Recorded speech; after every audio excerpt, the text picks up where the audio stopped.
नमस्कार दोस्तों, राधे राधे, जय माता की। स्वागत है आपका आपके चैनल धार्मिक उपाय में। आज के इस वीडियो में आप सुनेंगे माघ मास के महात्म के 27वें अध्याय की कथा, जिसके अंतर्गत गंगा जल की महिमा एवं प्रेत के उद्धार का वर्णन किया गया है। तो इससे पहले कि मैं कथा आरंभ करूं, हमेशा की तरह आपसे रिक्वेस्ट है कि चैनल पर पहली बार आए हैं तो चैनल को सब्सक्राइब करें, वीडियो को लाइक करें, शेयर करें। तो चलिए अब सुनते हैं हम माघ मास के महात्म के 27वें अध्याय की कथा। प्रेत बोला, हे द्विजश्रेष्ठ, एक गांव में यज्ञ करने वाला पारियात्र कुल का ब्राह्मण अनाधिकारी को यज्ञ कराने से ब्रह्म राक्षस हुआ था। हमारी संगत में वह 8 वर्ष तक रहा। उसकी हड्डियों को उसके पुत्र ने इकट्ठी करके गंगा जी के कनखल तीर्थ में डाल दी। गंगा जी के प्रभाव से उसी क्षण वह दुखदायी राक्षस सत्व से मुक्त हो गया। इसी कारण गंगा जल की बड़ी अद्भुत महिमा है। मैंने यह प्रत्यक्ष देखा है। बड़ी बड़ी पीड़ाओं से व्याकुल अब मैं अपने इस प्रेतत्व को दूर करना चाहता हूँ। इसी कारण मैं आपसे गंगा जल मांगता हूँ। पहले जो मैंने तीर्थ में पाप किए और बड़े बड़े कुदान लिए थे, उसका कोई प्रायश्चित्त नहीं किया। इसी कारण मुझ भूखे प्यासे को विंध्य पर्वत पर रहते हुए सहस्त्र वर्ष बीत गए। यह सब कथा मैंने तुमको कह सुनाई है। हे धार्मिकों में श्रेष्ठ, इस समय आप जलदान देकर कंठ में आए मेरे प्राणों को संतुष्ट कीजिए। प्राणियों को प्रेत रूप में भी जीना दुर्लभ है, परंतु प्राणियों को सर्वदा सब प्रकार से शरीर की भी रक्षा करनी चाहिए। कुष्ठ इत्यादि रोगों से ग्रस्त भी शरीर त्याग करने की इच्छा नहीं करते। देवदत्ती जी ने कहा, ऐसा उस प्रेत का वचन सुनकर वह पथिक ब्राह्मण विस्मित हुआ और प्रेत पर कृपा करता हुआ मन में विचारने लगा कि संसार में पाप तथा पुण्य के फल अवश्य प्रत्यक्ष दिख पड़ते हैं। यदि संसार में ऐसा न होता तो देव, दानव, मनुष्य, जीव जंतु अनेक योनियों के जन्म व मरण के अनेक व्याधियों से पीड़ित बालक व वृद्धजन, अंधे, कुबड़े, धनी, निर्धनी, पंडित, मूर्ख आदि की लोक में रचना कैसे होती। इस कर्म भूमि में जिन्होंने न्याय मार्ग से धन इकट्ठा किया वे ही धन्य हैं। भूमि, रत्न, स्वर्ण, गौ, धान्य, गृह, हाथी, घोड़ा, ग्राम, अन्न, फल, जल, कन्या, औषधि, छत्र, जूता, आसन, शैया, तांबूल, माला, पंखा आदि त्रिलोकी में सुख चाहने वाले को अवश्य दान करना चाहिए। जो सत्पात्र को दान देते हैं वे ही अपना हित करते हैं। जीवन में दान में दिया हुआ पदार्थ ही स्वर्ग में प्राप्त होता है और वही भोगा जाता है।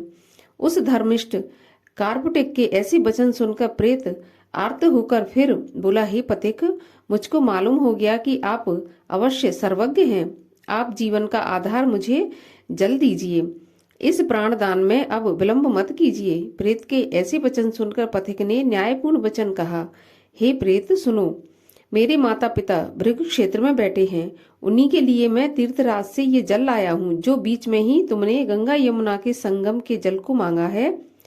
तब यह विचार करके कि प्राणियों की प्राण रक्षा करना ही सबसे बड़ा धर्म है, अतः तुझे जल देकर तथा तेरी प्राण रक्षा करके माता पिता के लिए फिर से जल लाऊंगा। यही मनुष्य धर्म की शुद्ध विधि मुझको प्रबल जान पड़ती है। सब धर्मों का सार तथा सभी धर्म के जानने वालों को यह चाहिए कि वे तन, मन तथा धन से दूसरों का उपकार करें। परोपकार से उत्पन्न हुआ पुण्य 100 यज्ञों के तुल्य है। परोपकार के लिए दधीचि ऋषि ने अपने प्राण तक दे दिए। लोमश जी ने कहा, ऐसा कहकर उस धर्मिष्ठ श्रेष्ठ ब्राह्मण पथिक ने उसकी प्राण रक्षा के निमित्त उस प्रेत को गंगा यमुना के संगम का जल दे दिया। प्रेत ने प्रीत पूर्वक उस जल को पिया और अपने मस्तक पर मार्जन किया।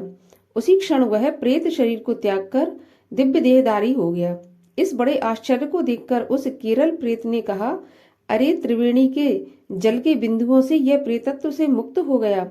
मैं समझता हूँ कि ब्रह्मा जी भी इस जल के गुण का वर्णन नहीं कर सकते, नहीं तो गंगा जी के जल को महादेव अपने मस्तक पर क्यों धारण करते। जो अचिंत शक्ति वाला गंगा जी का जल तिल मात्र भी पीता है वह देवता अथवा गंधर्व हो जाता है। जो गंगा स्नान करता है वह वैष्णव पद को तथा स्वर्ग को प्राप्त होता है। यदि संबंधी लोग गंगा जी के जल से तर्पण करते हैं तो नरक में रहने वाले पितर लोग स्वर्ग में जाकर ब्रह्मत्व को प्राप्त होते हैं। गंगा जी के समान अन्य कोई दूसरा मुक्ति प्रदाता नहीं है। हे पथिक, तुम आयुष्मान हो, तुम धर्म से विमुख कभी मत होना। तुमने मेरा गंगा जल के दान से तुरंत उद्धार कर दिया। लोमश जी बोले। ऐसा कहकर वह केरल पिशाच उस पथिक को आशीर्वाद देकर स्वर्ग को चला गया और वह पथिक संगम के जल की महिमा कहता हुआ फिर से जल लेने के लिए उसी मार्ग से प्रयाग को चला गया।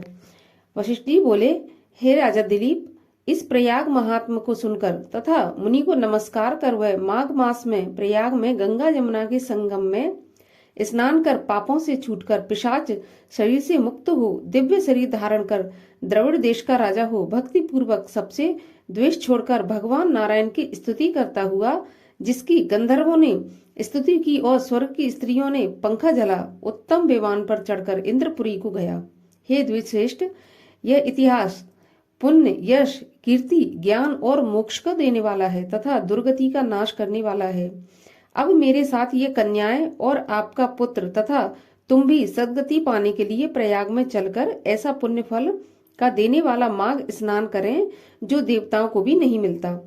वहां जाने पर ये परस्पर शाप से शापित हुए पिशाच पिशाची तुरंत शाप मुक्त होंगे।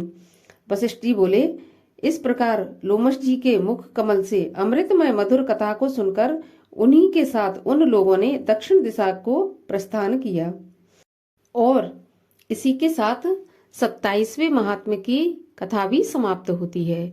अब मैं मिलती हूँ आपसे अगले वीडियो में। तब तक के लिए राधे राधे, जय माता की।